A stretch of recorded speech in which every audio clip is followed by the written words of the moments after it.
The following is a presentation of the Sports Stove Media in partnership with Belly Up Sports. Here's what's cooking on today's Sports Stove Local Hour. We are recapping another win for our EKU football, and we've got two great guests, Mike Smith Jr.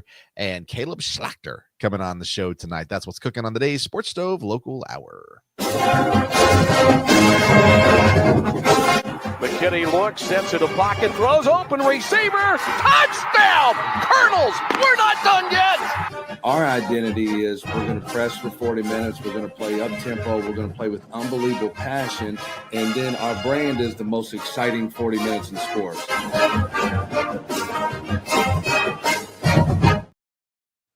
Welcome in to an all-new edition of the Sports Stove Local Hour, presented by Righteous Felon Jerky.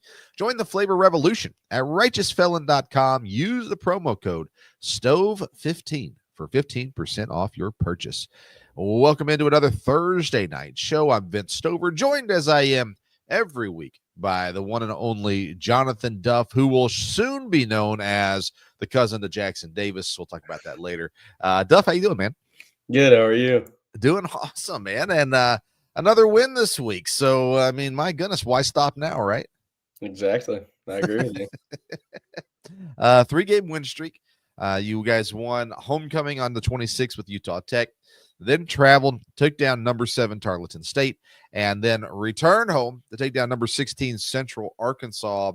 And now, as it's all so ever important, you got to flush the P this week down in Tennessee. Austin P is up next. How exciting was that game, though, on Saturday with Central Arkansas?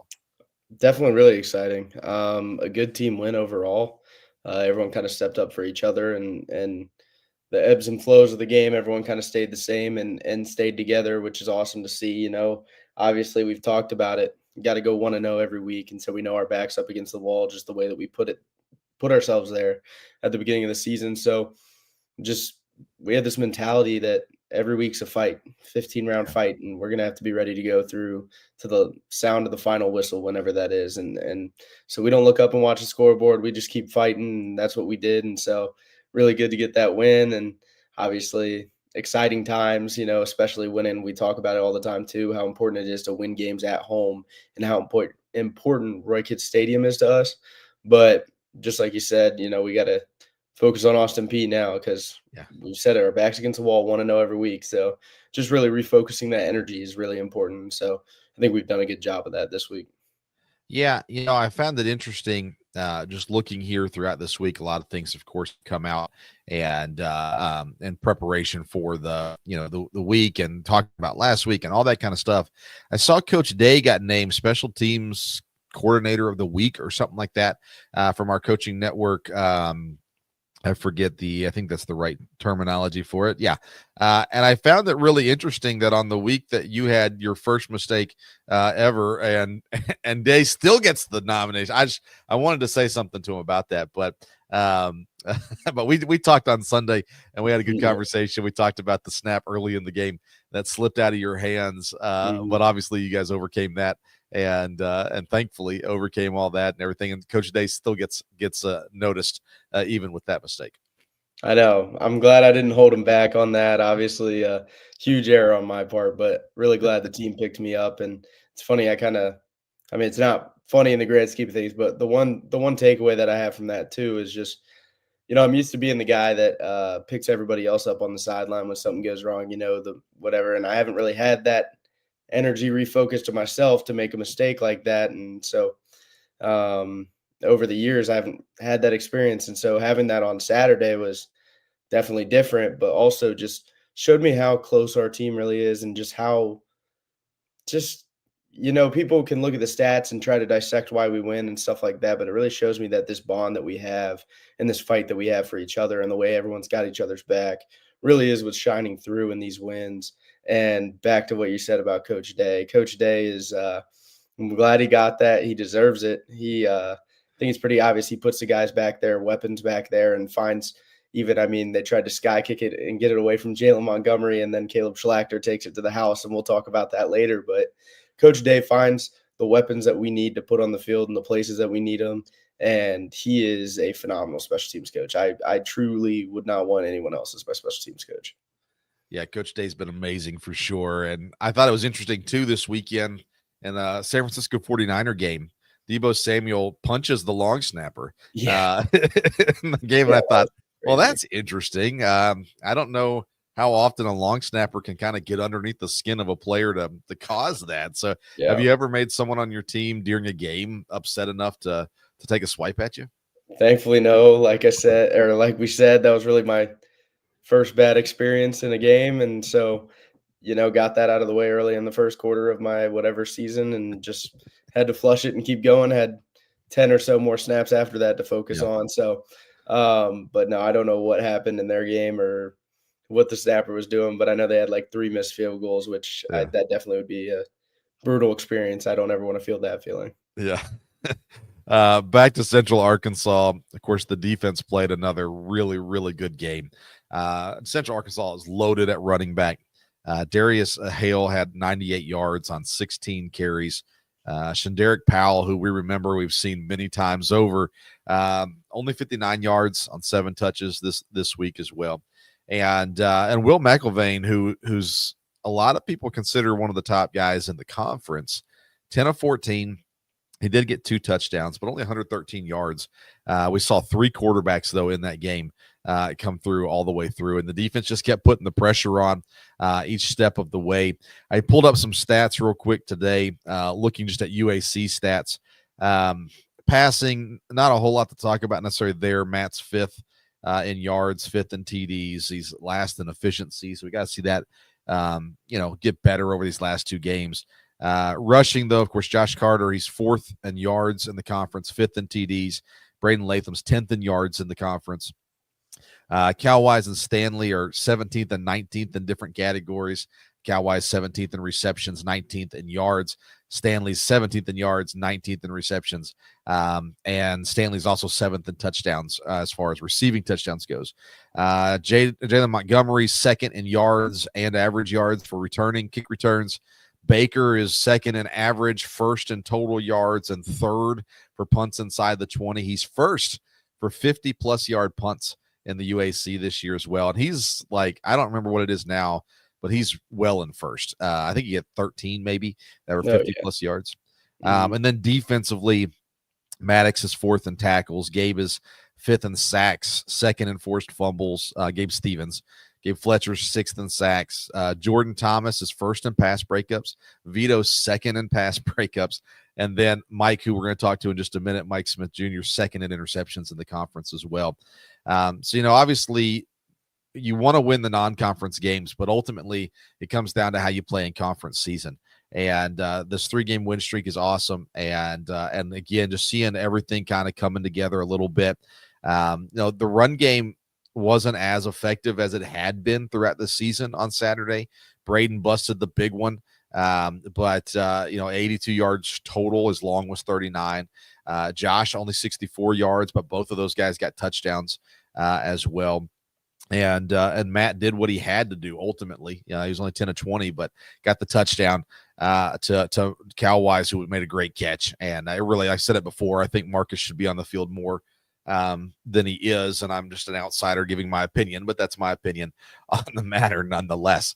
Pat had great, of course, on kickoffs and as well, and field goals, just the one this week as well. It's all you guys needed, though. I mean, at the end of the day, all that matters is the win, and you guys got it again against a really good Central Arkansas team. What was the attitude like as the quarterbacks went down? You see the second string guy come in, and then next thing you know, there's another guy standing back there. Does it change energy at all on the sideline or no?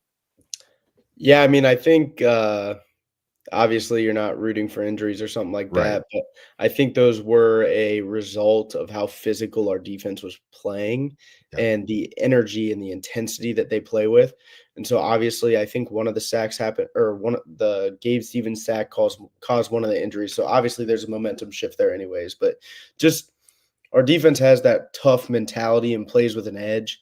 And we also, won the penalty battle there, didn't have too many penalties on Saturday, which was good. And so I think it's just a really happy balance. And so obviously seeing them go through 3 and just kind of toughening up and showing the edge and, playing like that is always going to give you a little momentum and make you excited and ready, especially when they're in a situation where they got a freshman in towards the end of the game in a crunch time situation. You get a little antsy and excited and like, now, all right, now pin our ears back and go after him, stuff like that. So I definitely think that did play a role. I also want to give a quick shout out to Patrick Nations. I don't even think they've announced this yet, but he broke the career PATs record on Saturday as well. So yeah, he said all kinds of. Pat's kind of going through the Parker McKinney motions right now. Every game, there's just something else that he breaks, and every week there's something going on. So big congrats to Pat on that accomplishment as well, for sure. Oh, and shout out to you, by the way, Duff, if I remember correct. I don't know if I should have asked you if we're allowed to say anything about this. You accepted an invite. Are we allowed to talk about this or no? Yeah, I think so. Yeah. Okay. So Duff got invited to the Dream Bowl, correct, down in Texas, and accepted that. So it's a postseason opportunity for him to be seen by scouts and stuff like that down there. We've seen a couple EKU guys, Jeremy Edwards and Matt Jackson, have both participated in that in the past. So yeah, congrats to you too, Duff. Thank you very much. Yeah, it's exciting times. Hard to think, man. The college career is almost done. You got to start planning ahead now for what's next, and that's a great start to it for sure. Yeah, it's surreal. All right, let's bring in our first guest of the night. We're going to ask some of the same questions because I'm intrigued to hear some of these thoughts. He is a guy that is also being viewed by scouts, and many think is the next EKU football player to get drafted this coming year. He's safety and the one and only Mike Smith Jr. Hey, Mike, how you doing, man? Oh, you got you muted still. What's good? How you doing? Can you hear me? How you doing, man? Doing good, chilling, getting ready for this game Saturday. Yeah, I mean, the energy has to be at an all-time high right now, coming off these last 3 wins. These last 2 games were just huge games for you guys. So, how do you feel compared to past seasons and your past experiences? Just the energy and atmosphere right now, coming off these big wins. Yeah, the energy is at an all-time high right now. It's always gonna be like that when you beat 2 ranked teams, back-to-back weeks, and then we're on a little win streak right now. But I feel like it's also it's a good energy, but it's also like an energy that we need to keep going, because we don't want to get complacent. That's the last thing that we need to do, because the moment we get complacent, things can go bad real quick. So we just gotta stay level-headed. For sure. And, I asked this question just a second ago, and you probably heard it, but 3 different quarterbacks came through, and it wasn't because they were playing bad. It's because they got hurt. Right. What does that do for a defense when you see the second string come in and then the third string guy come in? Is it pin your ears back and just go get them? Yeah, that's definitely the mindset. So after the first quarterback, it kind of, we want to play against the starter, but it's always good when the backup come in, because they just least experienced. So we're expecting them to make way more mistakes. And then once he got hurt, the third one came in. We like, yeah, we got this game. Like I told Morrison on the sideline, I said they on their third string quarterback, like they not gonna score for the rest of the game. I say long as we go out there and score, we should get the win. And I think Morrison drove down that same drive and they scored, and we shut them out the whole second half. So we end up getting the win. So I'm proud of that for sure. This defense this year has been, in my opinion, drastically different than the last 2 years. And I've already given praise to Coach Johnson this year because I had been kind of negative on him in the past couple of years. I've been so impressed by it, not that matters, but from your angle, you're playing on the defense. What's different this year than the past couple of years?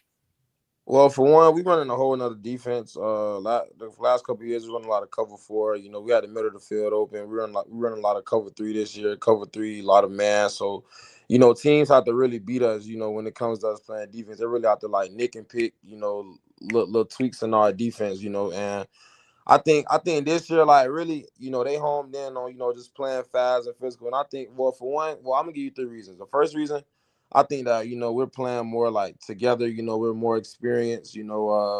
We have some new additions to our defense, but majority of it is the same. Is the same people we've been playing with for the last 2-3 years. For 2, like I said, we changed our defense, and for 3, I really feel like, just the type of defense that we're running, like you just gotta nitpick it, and it's kind of simple, but once like simple is the best because once you master the simple, then it's gonna be hard to stop it. Yeah, I mean, you're sitting here watching guys like Gabe Stevens, who's had a phenomenal season. And then you get this continuity on the D line. We've talked a lot of D line on this show in the past, and Gabe Fletcher's having a great season as well. And Rhino's holding up the middle, and we're seeing Jeremiah continue just to blossom. And D Bake's having a phenomenal season. We're seeing more Marvion now as well. You got the young guys in the middle with Braden and Maddox is playing out of his mind. Braden's playing really good also. And it's pretty much been you and Jaheim. There's been obviously a couple other guys back there with the Robertson injury earlier and things like that too. And then Vito and Jordan out there, and you're seeing DJ now step in and all this kind of stuff happening. Like, it seems like you guys have the most balanced group because you do have all that veteran presence, but you also got some young guys kind of coming up and filling their roles too. Right. Yes, sir. DJ, DJ looking like my little brother, it down there brought tears to my eyes, seeing him catch his first pick, because that's who I be with all the time, outside of football. We both Florida boys, so that's who I hang with. Definitely, yeah. So we are creating depth, it's next man up mentality, on defense, and I feel like Coach Johnson is doing a well job of preparing the tools, the people who they may not start. He tell us every week, just because you're a starter, that means you only start in the first play of the game. You never know what can happen. So I think Coach Johnson and our whole defensive style do a good job of preparing everybody to be ready, because you never know when your number gonna get called. For sure. Duff, what do you got for Mike? Mike, you came in and made an impact right away 3 years ago, and somehow each year you've only gotten better. Talk about like what the biggest thing is that you've seen yourself grow, like the biggest part of your game that you've seen grow over your time here at EKU. I feel like I came in with confidence, I think just really experience, just over time, you start just getting more and more confident, I feel like the people that I'm playing around, I kind of have a relationship with them now. So, it's kind of like a brotherhood. So, all that have an effect. So once you trust your brother next to you, you can play faster, and you can depend on them to be there, when you need them. So all that, goes hand in hand, No doubt. Mike, I'm always intrigued by jersey numbers and if they mean anything. You made a switch to number 2. It finally was available, I guess, for you. Is there a story behind it? Do you have, is it a special meaning to you, or just the number you wanted? 2 is actually a good number to me. I actually never had number 2 before. I really wanted number 4, but Jeremiah Bailey, had it. So 2 was available, so I just took it. I'm born February 5th, 02 February. I'm born in 2002. I actually have 02 tatted on me, because that's the year I was born. I'm the second, Mike Smith Jr. So, it's a lot of tools in my life. So, I just, got that number and just ran with it. Yeah. Did you try to like wrestle Jeremiah 4-4, or you just let it go? Yeah, I tried to switch with him, but he wasn't giving up that full. So I just let him have it. I don't want to Duff, what else you got for Mike? Obviously I'm in the locker room and I'm in those players only meetings, and you've stepped up as a huge leader for us this year. Can you kind of explain your style of leadership and what makes it so effective? So me personally, I feel like my teammates and my team know what type of player I am, or know what type of person I am, personally. So I feel like when I have something to say, I feel like people just naturally listen. On top of that, I have, on top of that, not to brag on myself, but I'm making plays also, so I feel like when you have that type of combination, and that type of maturity and seriousness about you, I feel like people just quite naturally, just listen, and then they have something serious about what you have to say, they're gonna listen. So that's really it for real. I just thank, everybody, for believing in me, and I feel the same about everybody else, No, definitely. And your leadership and Josh and some of the other guys are the whole reason we're on this streak we're on right now. Right, for sure. Tell me about Rashad Watson. He comes in this year, and we may have just gotten a phone call from Mike. There we go. He's back. All right. Tell me about Coach Watson. He comes in. I know Dietzel's still around, but it's some change. We saw some change in voices in the coaching staff this year. Coach Watson, what's he bringing to the team, and how has he helped this year? I feel like Coach Watson is a great coach. The corners and the safeties, we meet together now. So like all our meetings be together. So that kind of helps. That keep us on the same page. Coach Watson also, like he very like inspirational and motivational. Like he always giving us a quote, in the morning, telling us, God loves you. Have a good day. And he very like passionate about the game. Like that's one thing that he brings. He's very, very, very passionate. Like when it comes to meetings, he might joke around with us, but when we hit the field, he preached on, it's time to handle business because, one thing about the back end, like he always told us like, everybody have one-on-one situations, and it might seem like, everything we do is just highlighted in the game. Like we getting burnt, it's highlighted, D-line might be getting whooped, but don't nobody see it because they're on the D-line, they're going against the O-lineman. But just in the back end, everything is just serious, like we give up touchdowns, so he's just very serious and he bringing a lot of passion to the game, and I feel like that's really helping us this year. You've got 3 interceptions this year, which is great. You also have a forced fumble. Do you have 2 forced fumbles? Is that right? I really have 2 forced fumbles. Okay. They only gave me the stat for one. I had one Mississippi State, but they didn't give it to me. Yeah. I talked to Isaac about that, by the way. Apparently I don't have enough pool, but what I want to talk about though is the last interception that you had at Tarleton. You almost fumbled, or you did fumble. Yeah. What was the conversation like? Obviously there's celebration. You guys are going to win the game. It's so awesome. I have a feeling that at least one coach, if not multiple, said next time just fall down, right? Yeah. Just take a knee. Yeah, take a knee. So what were you thinking when that happened? I mean, I'm assuming there was very quick, a lot of fear going through your mind. Yeah. So I seen the ball, I got the ball. I'm like, okay, I got the pill. Let me go ahead and seal the game. So I started running like real slow. I don't think I was trying to return all the way because I knew I really trying to just run as much time as I could, off the clock. So I'm jogging slow, and I think I was Sullivan like right next to me, Sullivan and Maddox. They like get down. So just on my way going down, I had on the arm sleeve on my left arm, and I had the ball, and I realized that's why running backs don't wear arm sleeves. Like I don't know, I guess my momentum, me going to the ground, I just kind of like the ball just slipped like off of my arm sleeve. I'm like, oh man, like my heart dropped real quick. I'm like, what a ball at? I just had to hurry up and get on the ball. Luckily, the other team wasn't really alert. Like they was already done. Like once I caught the ball, so. I just thank God I got to get back on it because I would have been ugly if I ain't get the ball back. Did Coach Wells say anything about it? Cause wasn't really saying nothing about it. Like it was my other coaches though, like ball security, just take a knee. You feel me? They smiling about it now, but everybody just saying how I gave him a heart attack, Yeah. Yeah, and I'm just telling them, I'm a troll. Like I like to troll, so Yeah.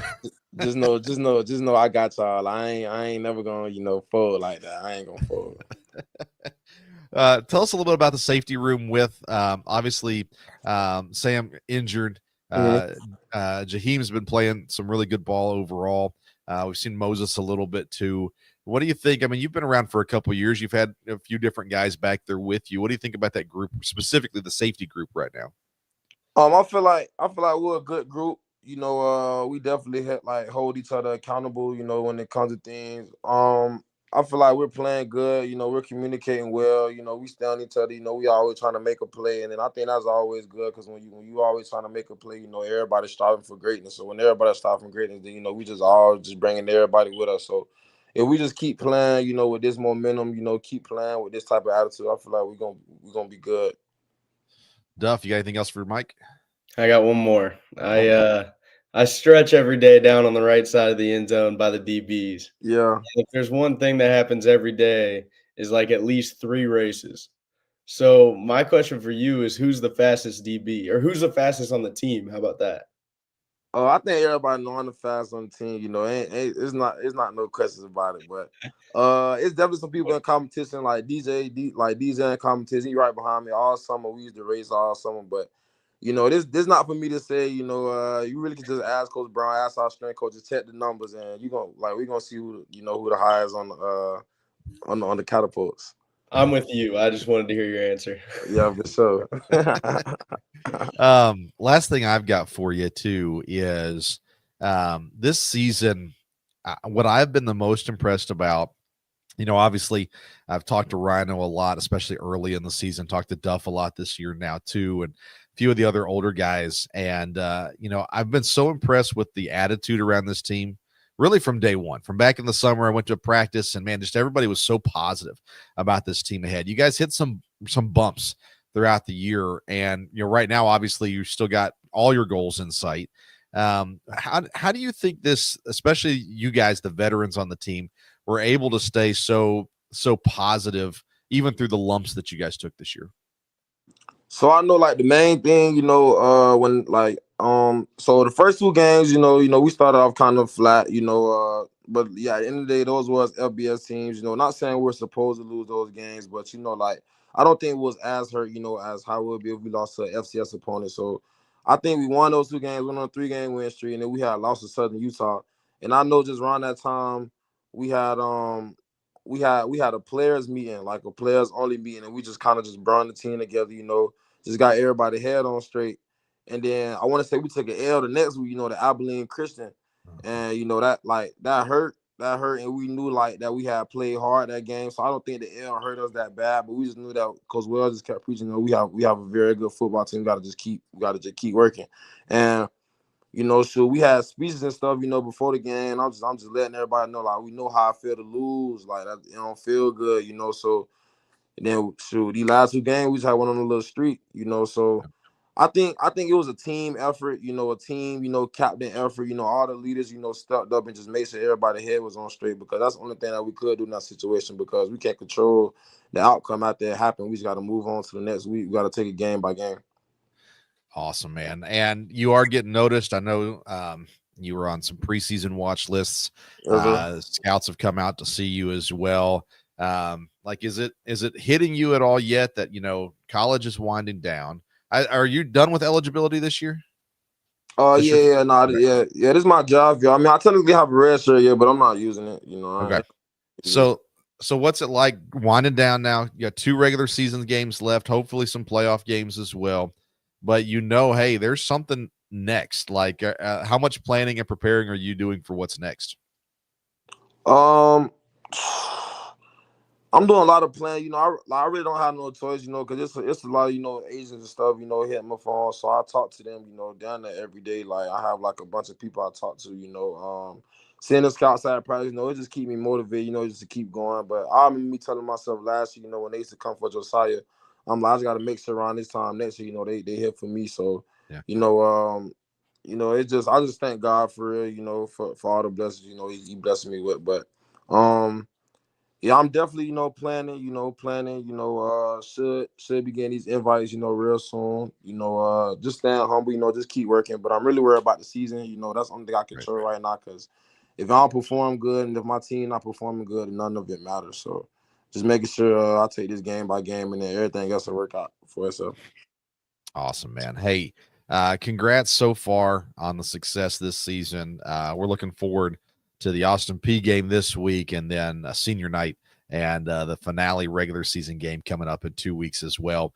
It's going to be a good time for sure. North Alabama's playing a lot better than a lot of people thought they were going to this year. So two tough games still to go, but looking forward to seeing you guys hit your goals as well. Mike, I appreciate you, man. Thanks for spending some time with us tonight. Yes, sir. Thank you for having me. Y'all have a good night. All right. Mike Smith, Jr., safety, EKU. He's a baller, man. He's out there. I talked about this. I've brought this up several different times. But when Matt Jackson was on the field, it was different. Like, you could just tell he's different. And I think Mike's it's very similar to that. He definitely stands out when he's out there, and I'm excited for him and excited about what's ahead for him as well. All right, let's bring on guest number 2 tonight on the Sports Stove Local Hour, presented by Righteous Felon Jerky. Excuse me, I get choked up every time I talk about this jerky company because it's so stinking good. Use the code STOVE15. You're going to get 15% off your purchase. Great stocking stuffers, by the way. Phenomenal flavor and great texture to this jerky as well. Guest number 2 today is, we always thought he was a tight end, but we found out this week he's actually a kick returner. He's the one and only Caleb Schlachter. Hey, Caleb, how you doing, man? No, I'm doing good. How are you doing? Doing awesome. And we got to start with that. Special teams. You play special teams. But I couldn't find anywhere in history of a kick return for a touchdown in your past. Is this the first time that you've done this? Not the first time. It probably would be a little hard to find since it was back in my days of playing Canadian football before I came across the border. But yeah, no, all through high school I was a kick returner, so I did get a few touchdowns up there. But I mean, coming down here and getting one in college football is a lot different. It was definitely a lot more fun. Yeah, so take us through it. Like, kick goes up in the air. They're obviously trying to keep it away from Mont because he's been just absolutely nuts this season. Yeah. And if I remember right, were you not on the previous kickoff return for? Oh yeah, because you're playing more right now with the injuries at tight end and stuff like that. Yeah. Yeah. So that was my position the whole year at kick return, but with Hunter Brown going out, they had moved me to starting tight end, so they kind of wanted to give me a little extra rest. So they took me off my special teams plays, but they saw I kept pooch kicking the ball to that play side end, which is where I usually am. And it was something that we worked all year. It was a lot of the pooch kicks, and it was something that I really liked doing in practice, is just catching those and running them back. So coach knew that, so he put me out there, and of course, unfortunately for them, they did decide to kick it to me. And that's when I said it today in another interview, I call it the Schlachter attack. There you go. The Schlachter attack. I love it. Yeah. So got to show the old receiver speed there and put some points on the board. So it was a lot of fun. That's awesome, man. It's funny. I sit there and I think, well, yeah, they take him out to give him more rest. I'm like, well, 2 weeks ago, you guys threw the ball 10 times. So how much rest does the tight end need? Let's just get him out there, let him do his thing. Yeah. But take us through that. When you see it up in the air, you see you're getting it. They've been pooch kicking it, of course. But yeah. What in the moment? What are you thinking? What are you seeing? What are you feeling? Yeah. No, I knew it was coming to me. We kind of talked about it for a second. He's like, they're going to kick it to you. Just you want to fair catch it, whatever. Do what you need to do. But I had it kind of predetermined in my mind. I wasn't going to fair catch it. I was like, I'm going to take this thing, and it really just came down to the guys. We have it's called the now adjust when they pooch kick it like that. So it kind of switches up who's blocking who, but.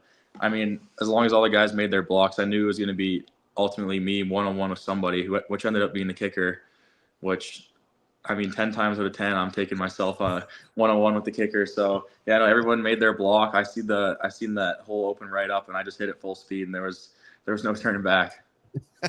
Well, we talked to Jalen a couple weeks ago and asked him, what's the one guy that is the most embarrassing to tackle you? And he said the kicker. He said, you can't have the kicker tackle you. Yeah. So did you have that feeling? I mean, you said 10 out of 10, you're not getting taken down by the kicker, but did you ever have a moment where you're like, okay, if I mess this up, this is going to be really sad? Yeah. I really wasn't thinking too much about that. I was kind of, it all just happened so fast. And then, I got out there, and I can even watching back on the play. I'm looking around, seeing if anyone's coming on my left side there. I look to the left, I see the sideline wide open. I look back, and the kicker's right there. So just hit him with a little move. And I wasn't too worried about it. I know they don't practice tackling too much, so I'm taking hits all day, every day in practice. So I take myself there, like I said, 10 times out of 10. I love the confidence, man. Duff, what do you got for the Schlachter attack? Well, that was exactly going to be my first question for the Schlachter attack. So I saw that on Twitter today and was very confused. I was about to ask you. I'd never heard the Schlachter attack and have been on your team all season. Yeah. I was wanting to know if this is a self-proclaimed nickname, if this was a nickname given to you in the past, or no, it's something that it's kind of been given to me throughout my years of playing. It all started back in when I first started playing football. I don't really know exactly where it came from. It might have been my dad that made it or something, but he was in the coaching scene too. So it kind of just stuck with me. And, and a play like that, I thought it'd be a good time to bring it back. I love it. You played wide receiver in high school. Is that correct? Yes, sir. So I played wide receiver my whole career. And then 2 years before I transferred here, I was wide receiver. And your bio says that you lettered in track in high school also. Were you sprinter, long distance? What was your track career like? Yeah, so track was kind of the sport that stuck with me throughout. I played a bunch of different sports, from soccer, hockey, everything. But track was kind of my main thing. I did mostly a sprinter. But I also hurdles. I mean, I did long jump, triple jump, high jump, uh, long distance. I did it all. It was kind of just, I like being out there all day and doing all the events. So Man, it's funny because when people think tight end, they don't really think elite speed, kind of a thing. There's been some super athletic tight ends, of course, and a lot of. I mean, Dakota has a great career here at EKU, Dak, and he's the Dak attack. I mean, we got Dak attack, Schlack attack. Yeah. My goodness, it just all makes sense. Yeah. That transition to tight end, though, was it something you were excited about, or was it something you were kind of like, I don't know that I want to do this? What was that transition like? So that transition happened at my previous school. It was so I was playing receiver. I was always kind of a bigger receiver, weighing like 205. Always trying to cut weight, just kind of just like wasn't really fully filling out my frame and all. And then I suffered an injury, and then just kind of rehabbing through that. Wasn't able to do like lots of conditioning and stuff.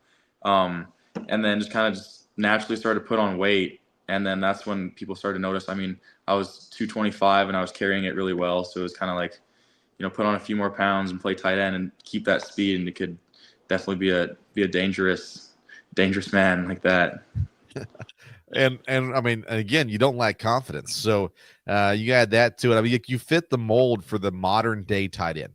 Again, I'm much older than you, so when I think of tight ends, I think of slobber knockers. I think of guys that are just going to hit people in the mouth and that kind of stuff. But the modern day tight end is more athletic and obviously pass catching, and obviously, I would assume you don't mind throwing some blocks and stuff like that too, right?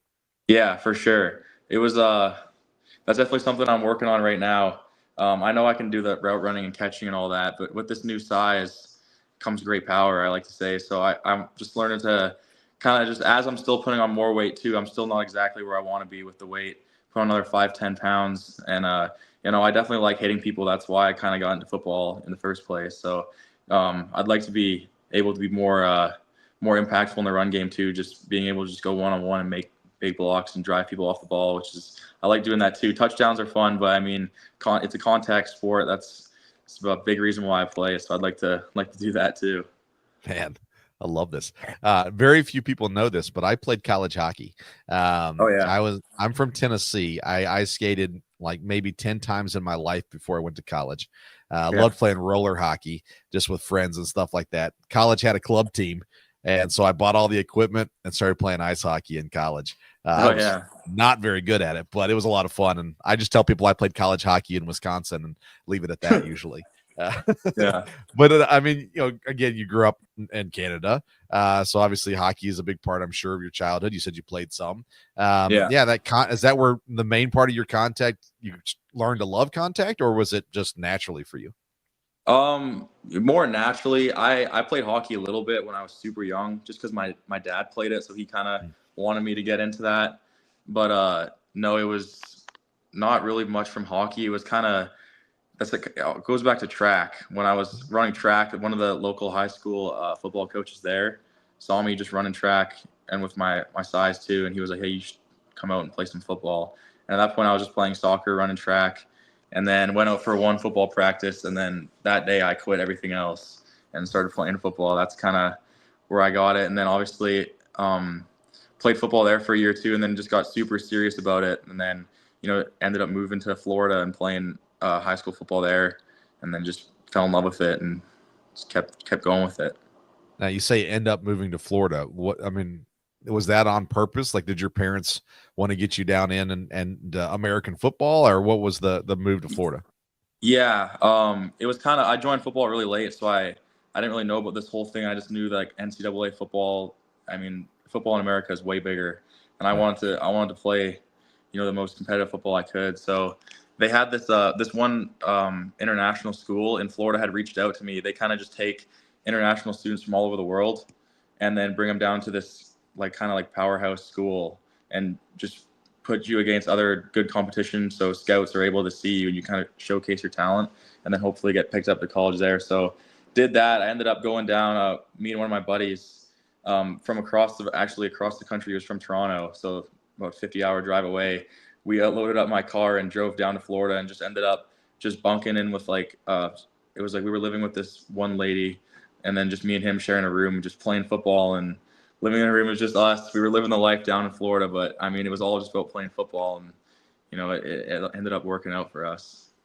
I don't know why the college hasn't done more press on you, Caleb. This is awesome. Yeah.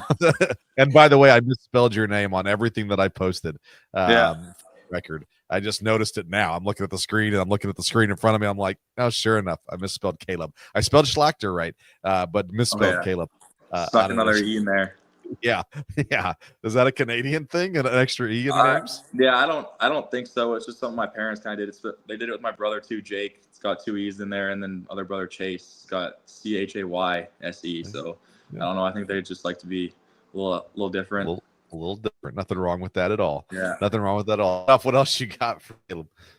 Yeah, me and the Schlachter here were sitting down at team dinner on Tuesday, and we were talking about South Alabama and everything. And you kind of have a funny just connection to Josh Carter there. Talk a little bit about that for us and tell the story here. Yeah, so Josh Carter, actually, I knew before I came here, not too well, but when I was in high school getting recruited to South Alabama, I took a visit there, and Josh was playing linebacker there at that time. So I kind of, you do the whole thing where you go and meet all the guys and get to kind of see what the atmosphere is like there. So I got to meet Josh, and he was a super cool guy. So when I was in the portal a few months ago and I was looking into EKU, saw that Josh was starting running back here, and I kind of knew he had left, but I it's kind of hard to keep track of everything that bounced around. So I was pretty pumped up. So I got to reunite with my guy Josh, and go out there on the field and just win football games with him. So that's super fun. Yeah, now you're blocking for Josh. Out there you're getting the play action to Josh, and you're getting catches and all that good stuff too. What brought you to EKU? What ultimately landed you here? Yeah, so it was definitely, I mean, the portal's crazy now. It was definitely crazier than I thought. I was talking to a bunch of schools just kind of everywhere, all the way from like the West Coast where I am up in Washington, over towards like the New York area. I kind of wanted to stay. I was kind of conflicted between whether I wanted to go somewhere closer to home, like over towards the West Coast, or stay somewhere a little bit further where it's warmer and kind of get that southern living. And I've moved around so much. I've been Toronto, Florida, Alabama. I'm kind of just like on this way where I'm just traveling, seeing all these new places, and just bouncing around. But no, I definitely like being closer down south. And then I was kind of thinking about committing before, but I thought I'd just hold off. So I ended up committing really late because I wanted to visit some schools, and EKU was all over that about bringing me down for visits. So it was actually the only school that I did end up visiting. And I came down here, and I just meeting the guys, meeting all the coaches, and obviously, like you said, with that the new tight end style, they really like to use that here, which other schools were kind of not as much thrown to their tight ends and stuff, still more hand in the dirt, head on head impact and all that. But here, the way that Coach Richmond was describing the way that he runs his offense was just exactly what I was looking for. So I was super fired up to be able to come here and, still get my receiver catches in and all that, but also get to go one-on-one in the trenches. I remember before the season was going, I was kind of keeping a running list of the roster and trying to keep track of the new guys and who was leaving, who was coming, all this kind of stuff. And I remember I looked one day, and there was a different number 89 who I was anticipating. And then the next time I looked, there's a new name on number 89. I'm like, who is this? Yeah. And you're right. It was really, really late compared to many, of course, as well. Yeah. But you come in, and Hunter Brown's here. He's got all these accolades and everything, all conference and all that good stuff as well. You're still relatively young, and so you got time. But have you been able to learn stuff from Hunter? Like, what has that room been like for you? Yeah, no, for sure. Well, I came in, and I think when I got here, I moved in. I had got this apartment that I'm in.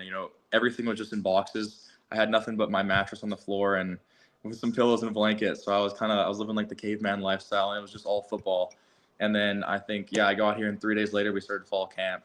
And right when I got here, I knew Hunter was the guy. But I mean, I knew I had 4 years left, so I wasn't worried about getting on the field and being the guy right away. And then just, Hunter kind of was the guy that I looked up to too, especially just because he was so involved in the passing game too, and he's like a dual tight end. So yeah, no, me and Hunter, I was actually just over at Hunter's house before I came here, checking on him because he just had his surgery yesterday. So, but yeah, no, he definitely helped me out a lot. He's a really physical tight end too. So he was a O-line before he became tight end, so he knows all about the run blocking and how to do that. So he helped me a lot in that aspect, just being able to, get even just the small things like getting proper hand placement and driving your feet and, thumbs up, elbows tight, all that little things that, obviously the tight end coach helped a lot with too, but, just going out there and seeing a guy do it consistently every single day. And then, just going out there, and it's a lot easier when you can see exactly how it's done and then go out there and do the same thing. So he definitely helped out a lot. I mean, you jumped the depth chart very quickly. Obviously, Mena's there and you jumped that. Zach came in and made a big impression this offseason as well, and kind of moved himself up and gets opportunities too. So you obviously stood out very quickly to the coaching staff. Did the guys ever give you a hard time about your lack of facial hair? No, not exactly. I mean, I've tried to grow it a little. I can get a few hairs there, but it's nothing crazy. No, I know Hunter and Chevy for sure. Handlebars, they got their good stashes, but no, I haven't gotten too much for that. Duff, what else you got for Caleb? Yeah, obviously I know the tight end room's super close, and you guys have your guys' bond is obvious through everything that we do. But you kind of talked about, you came in at a crazy time right before camp, new school. Talk about like being thrown into the fire and what that was kind of like adapting to it with this team. Yeah, so it was fast. I mean, I kind of sat around all summer. I knew I was going somewhere. I didn't know exactly where I was going to go. You kind of don't really know what to expect, so you just prepare for anything. And then, yeah, fall camp, had no idea what that was going to look like. I knew I had the chance to go out there and play this year, but I mean, fall camp, it's like I got there 3 days later, I'm in fall camp, and then 2 weeks later, I'm starting against Mississippi State. So, I mean, talk about getting thrown into the fire. I was right there in it. So, but it also, as much as it was like a lot on me, it kind of, it was the quickest way just to get into it. I mean, you go out there and you play against a team like that. After that, you're almost ready for anything. So I think that helped a lot with just my confidence too. Like, you go out there and you're playing against guys like that. I mean, NFL players everywhere. And then, so you kind of know you can go against anything, and then did some good things out there. Obviously made some mistakes, but it was good because you can see those mistakes and fix them as fast as possible. But yeah, no, going into the fire, it was a lot. Like I said, it was just didn't unpack anything, just getting the playbook, getting the plays down, getting with the quarterbacks, going through everything, getting the timing right. Just meeting with the coach hours every day and just trying to get as fast as you can. But I mean, college football, it's like that. It's like your job. We're here and it's what we do. So wouldn't change it for anything. Does the Canadian connections, does it still play a role for you as far as any kind of publicity or anything like that? Is there programs there that keep up with you? Or I know there's a podcast from a while back that kind of talked about you a little bit as a prospect and things like that. But have you I know you still have obviously ties to Canada and everything, but yeah, is there anything that's still kind of promoting you, I guess, back in Canada?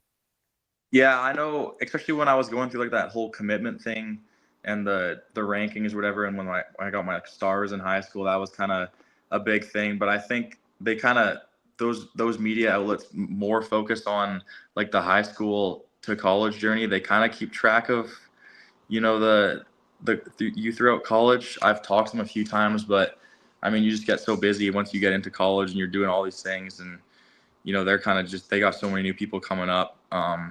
So now it's just more like my hometown. I would say like my local hometown news or whatever. You'll get the average or the article every now and then, kind of keeping up. But yeah, no, it's more kind of fades away a little bit. But I'm doing my thing down here, and starting to see more attention recently, just over the past year, just with getting injured and stuff. Haven't kind of been laying low, but like I said, the Schlachter attack's back, and he's ready to make an impact. I love it, man. Being able to back up Hunter some this season, have you gotten a lot of work in with Cam and with Brady, like the backup QBs? Because they're going to be the ones that'll still be here next year. Obviously, Matt graduates and move on. So have you got a chance to kind of build a rapport with those guys? Yeah, for sure. So in practice, obviously the ones they'll go, twos will go, all that. Depending on obviously when the personnel, silver and stuff, we'll have 2 tight ends in the game. I'll go with Matt, but most of the time it's me and Cam running our 2 offense, whatever, and we got a good connection. I mean, even before and after practice, we're throwing balls, getting routes, like everything that's off timing, we'll go run over it, 2, 3, 4 times just to make sure everything's perfect. So no, I feel like at this point, I've caught enough balls from both of them. They kind of know where to put it.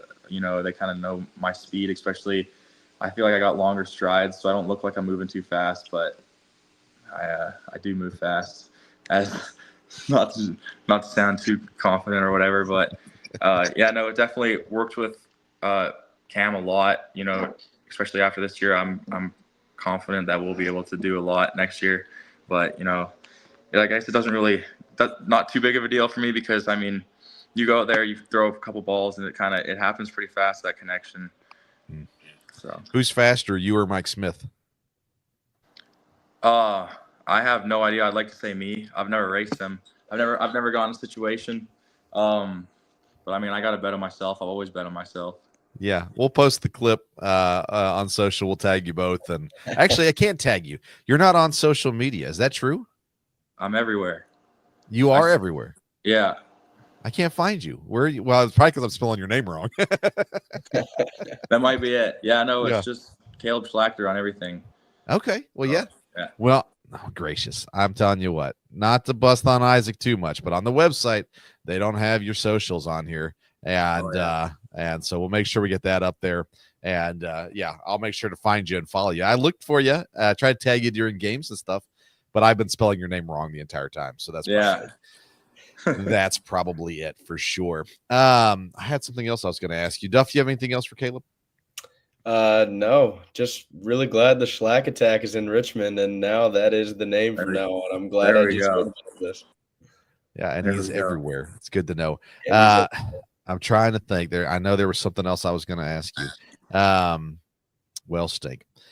Caleb, this has been fun, man. I love your personality. I love your confidence. I admit, you have I don't mean that. I hope this doesn't, take this badly, but you have a kind of a baby face. You look young, but there's nothing wrong with that. And, but I love your personality. This is a blast. I had a blast talking with you and learning more about you. We're excited about the opportunity you're getting, and what you're doing with it immediately. By the way, when Hunter went down, I think even in the, if I remember right, in Tarleton, did you have 3 catches at Tarleton? Right? Yeah, I believe so. Something like that. He has only threw the ball 10 times and you had 3 catches. So obviously Matt trusts you, and you guys are able to build a connection there and you're impacting the game, and not just on offense, but on special teams now as well. Is Day going to keep you in now on special teams, or is he going to wait and see if they pooch it? No, back off of it. So, but I mean, we got a deep roster there at that special team. So we got weapons everywhere. So not worried about that, but definitely just try to save the legs a little bit more. So make some more plays on offense. Well, you get a chance to go out and beat Austin Peay this week. We always like it when we can beat them. North Alabama to end the year, and then hopefully some playoff games to follow that as well. I would assume. Well, you tell me, what's your experience been like? I mean, it has been. I say up and down. It was kind of more down and then up. It hasn't really been a roller coaster, I guess, as much as just kind of a slow start. But things have obviously picked up now. How has this differed from your past playing experiences, whether it was your time at South Alabama or high school games, stuff like that? This kind of season, what has it been like for you? Yeah, high school, I feel like, everyone who's playing Division I football was kind of the guy in high school. So you go from being the guy, and then next thing you know, you're a freshman and you kind of start from the bottom again. So that was definitely a shock again, just kind of being a little bit lower on the depth chart, but started to work your way up, and then obviously as soon as you start to see some success again, get injured and then go through that, but kind of just just not giving up. It's kind of just telling them, just keep working, and eventually it'll pay off, which is what we talk about a lot. I mean, just stayed down until I came up, and then obviously came here and just kept working again. Fall camp, never know. I mean, there was a lot of guys, but just work, and then you get an opportunity, and that's kind of just being the two or whatever. You get thrown out there, you never know what your opportunity is going to come. You get kicked the ball, just take the ball and just run. That's what I'll say. Just work, because you never know. So that's kind of what I've been doing, just grinding, Yeah. and it started to pay off, which I'm very appreciative of. What can you say about the leadership in the locker room? There's so many veterans. I mean, guys that have been here 4 or 5 years now, and it's the veterans that are on this team are dialed into this program. So what's it like for a guy that comes in, new locker room, to have this many veteran leaders in the locker room? Mm-hmm. Yeah, no, I feel we have some really great leaders on our team. Sometimes you'll get leaders that it's almost like it feels like a dictatorship. Well, they'll just try to, everything has to be done their way or whatever. But I feel like the leaders here, they're really good guys, and they just want the best for everybody. They're not focused on themselves or whatever. They know it's a team. And, we have, I think I heard Mike mention it. They had the player held meeting, kind of when we were going through those tough losses and stuff, they do a really good job of just bringing all the guys together, because at the end of the day, we're a team. We're going to fight together. Anything that's going wrong, they kind of just give us the opportunity. Everyone gets to speak up, speak their mind, and then we work together. And working together, we're a lot stronger than working on our own. Definitely. And I know you spent time in Florida and Alabama, so the culture shock probably isn't there at Kentucky. But is there anything that stood out to you about Richmond or about Kentucky as a whole that you're kind of like, well, that's new? I don't really know. I've always said to my parents grew up in really small towns of like 5,000 people in the middle of like Canada and the countries where you wouldn't even, you probably have never even heard of the names. But I've always been in like bigger cities, I'd say. Like, I'm kind of from the Vancouver area in Canada, which you probably have heard of before. And then went to Toronto, went to Tampa, and then so those are all big cities. But I've always said I wanted to live in like a smaller area, which is I feel like Richmond's a smaller place, but you still have everything. But, just kind of like everybody's friends with everybody. Everybody, you kind of know everybody. Like, even when you go and like we go to Buffalo Wild Wings every Thursday, usually just kind of as like a tight end dinner, and you go in there and you just know a bunch of people, and it's just like kind of everywhere you go, it's just like good vibes, good atmospheres. And then I definitely like it. Probably, not like you said, not the craziest culture shock in Richmond, just because I've kind of been everywhere. Yeah. But I feel like it's definitely like I actually looked at a map the other day and I couldn't even find Kentucky on the map. I didn't even know exactly where I was, but I know I'm somewhere in the middle, so you kind of get the best of both worlds. But no, I definitely like it.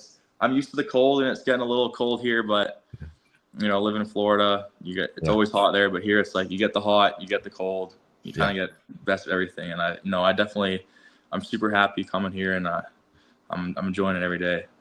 Well, my wife's parents are down in the Clearwater area. It's a beautiful area, and I like going. They used to live in Michigan, so I'd rather visit them in Florida than Michigan, for sure. My sister lives in Alabama right now, so we go down there occasionally too. But we like it here. We like it in Richmond. We think it's a good place. Good place for sure. Yeah. The Schlachter attack. I love it, man. This has been a lot of fun. Learned a whole lot about you. Excited about the next couple games, as well as the years ahead. Of what you can do here. And obviously, between Hunter Brown, who's had a shorter EKU career, Dak, who had a longer EKU career, there's definitely some good shoes to fill at that position, and we're excited to see what you do moving forward for sure. Caleb, I appreciate you, man. Thank you for coming on the show, and we'll be cheering you on the rest of the way. Awesome. Yes, sir. Thank you so much for having me. Yeah, Caleb Schlachter, the Schlachter attack. That was fun. That was a lot of fun. That was great. Duff, you guys got Austin P this week. I saw today the Reverend put out there on Twitter about don't overlook Austin P. And, so you look at this, what is ahead right now. What is the mindset. You guys came off with 2 huge wins. So is everybody dialed back in? Everybody where they need to be? Definitely. I mean, that was going into Central Arc, it was the same kind of message on Monday. Like, okay, we enjoyed our 24 hours of winning, but we know our back's against the wall. We have another 15-round fight coming up. Get ready to go. That, whatever just happened last Saturday was great, but it doesn't carry over. It doesn't have any impact on what happens this Saturday. And so I think that message, as we've talked about on the show tonight, our leadership is strong. We got a lot of old guys, and that message is carrying through the team really well. We've responded 2 weeks in a row, and so it was the same mentality, and just like another Monday all over again to start this week. And so putting in these several days of practice, everyone just by the end of the week is itching to go hit someone in a different color jersey and get to fighting. Yeah. Well, I'm excited for you guys. It's the, again, I've been covering the team since, I guess 21. And I really feel like this team is the most bought into that team culture of any team that I've watched. Not to say the others were bad at it, but this team is really bought in. I think that's leads from guys like you, Fletch, Rhino, of course, those guys that have been around for a long time, and D-Bake, and like you just leading that way. You guys are not selfish.